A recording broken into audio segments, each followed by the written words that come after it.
কেমন আছো তোমরা সবাই? আজ তোমাদের জন্য একটা নিরামিষ রেসিপি নিয়ে চলে এলাম। এই নিরামিষ রেসিপিটা কিন্তু যেমন টেস্টি হয় তেমনই কিন্তু প্রচণ্ড হেলদি। মোচা খেতে আশা করি তোমরা সবাই ভালোবাসো, আর আমার দুই মেয়েও কিন্তু মোচা খেতে ভালোবাসে।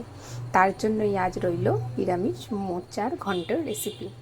এতে লাগছে আমাদের মোচা, যেটা আমি সিটি দিয়ে সেদ্ধ করে ওটাকে অল্প মিক্সিতে ঘুরিয়ে নিয়েছি, আর আলু ডুমুডুমু করে কাটা।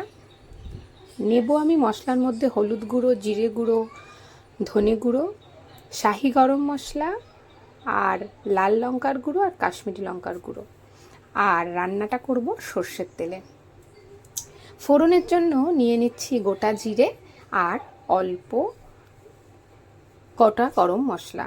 প্রথমেই আমরা যেটা করব, কড়াইতে সর্ষের তেল দিয়ে ডুমু করে কেটে রাখা আলুগুলোকে সুন্দর করে লাল লাল করে ভেজে নেব। এইবার এই আলুগুলো ভাজার সময় যাতে গায়ে তেল ছিটে না আসে, তার জন্য আমি একটা ছোট ট্রিক্স ব্যবহার করি, সেটা তোমরা করে দেখতে পারো।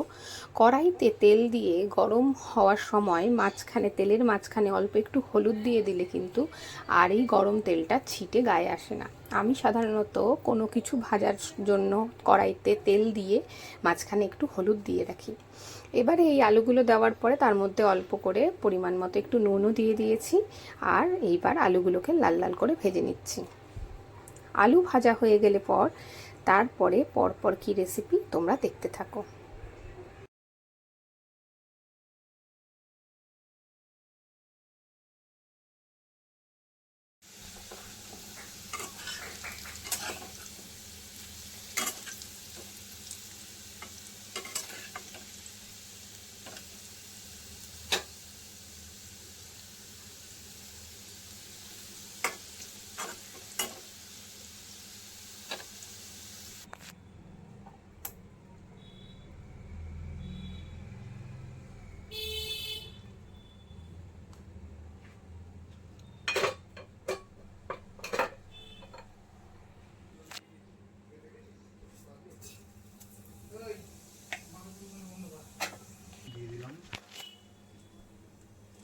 আলুগুলো ভাজা হয়ে গেলে তুলে নেব, এবং ওই যে অবশিষ্ট তেল তার মধ্যে আরেকটু তেল অ্যাড করে, সর্ষের তেল অবশ্যই অ্যাড করে দিয়ে দেব আমার ফোড়নের জিনিসপত্রগুলো, যেটা কিন্তু আমি আগেই বলেছি যে কি কি ফোড়নে আমরা ইউজ করছি। গোটা জিরে আর গোটা গরম মশলা অল্প পরিমাণে।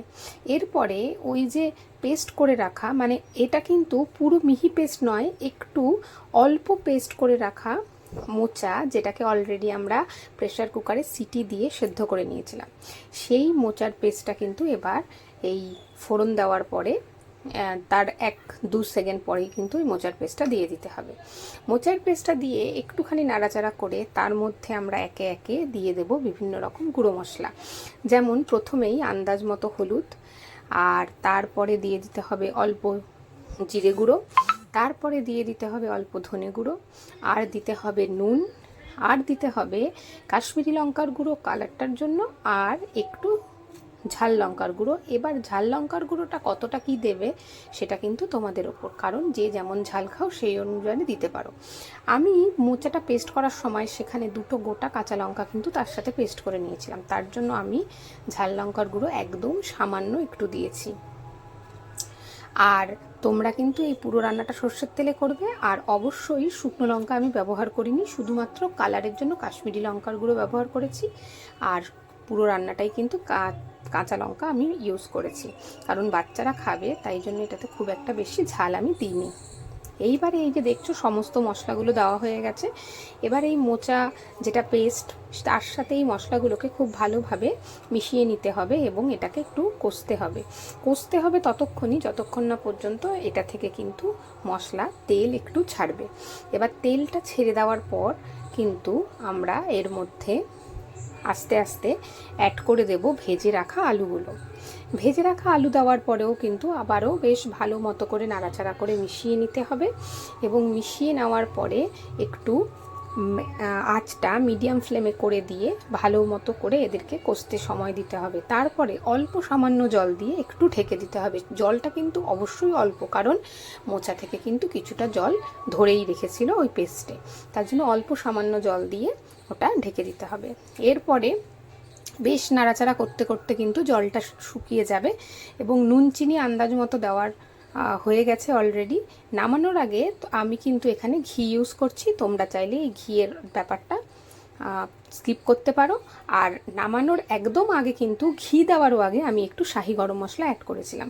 খেতে দুর্দান্ত হয়েছিল, তোমরাও বাড়িতে বানিয়ে অবশ্যই কমেন্টে জানিও। পরের ব্লগে দেখা হবে।